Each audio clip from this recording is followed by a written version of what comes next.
as it says here, we have a winner, so we celebrated. I think you'd be pretty excited. This was the biggest ancillary product that Air Canada has, and you improved it by 50%. So we were pretty happy.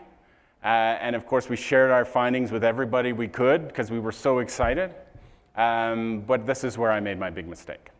The numbers in the months following the experiment did not reflect the experiment results.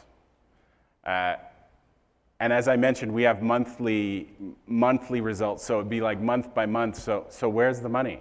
You know, it's the next month now, and then the money's still not there. So my mistake was, by communicating the results the way I did, I led the stakeholders to believe that they would see those exact numbers when the test went live. Now, of course, revenue management did not understand how this could happen. My boss was quite disappointed, and I was confused. Yeah, but I mean, put yourself in his shoes, right? You followed through the process, you've done the testing, you even got it to 95% significance, there's validity there, you get the result, right? I gotta admit, when I told him this, I said, I gotta be honest with you, I may have made the same mistake because I would have been just as excited, just as thrilled, but I think this is a key lesson here as you think about optimization and as you go back to your company and you think about those key takeaways. Selling the expectations, right? These are something that we need to talk about. The confusion, what happened, right? There was something that definitely happened. So tell us a little bit about what went wrong. Well, and this is why I told you about where I was from. I mean, when you have an organization with an optimization culture, a lot of stuff goes unsaid. So we all understood that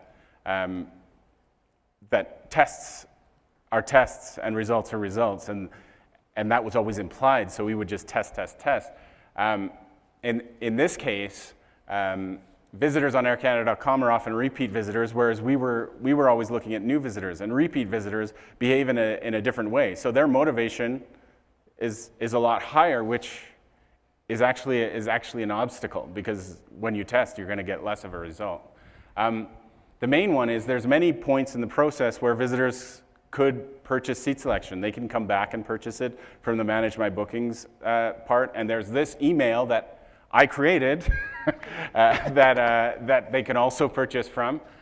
So basically, we cannibalized on other channels. We pulled them from here, here, and here, and just brought them earlier in the process, which gave us the appearance of this great lift, but the actual lift was much less. Right. Now, looking back on this, I know we'll get to some of the takeaways later, do you think there's anything at that particular point that you would have done differently, or do you think you still would have kind of went down the path as far as learning? Like, I think about the process. So I think something we can learn as far as we're optimizing these pages, we should be thinking about maybe how is this change going to affect other changes on the site and things we do? That's not something I had thought about until you kind of mentioned this cannibalization, process there. Yeah, and I mean, it is a big part of, I know there's a lot of new marketers or a lot of people that are new to optimization, or maybe you've come from an internet laboratory and you're moving to kind of an old school place where you're going to have to fight to build a culture.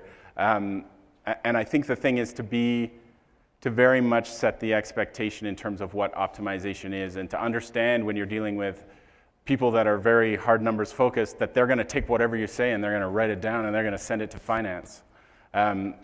So you need to moderate those expectations.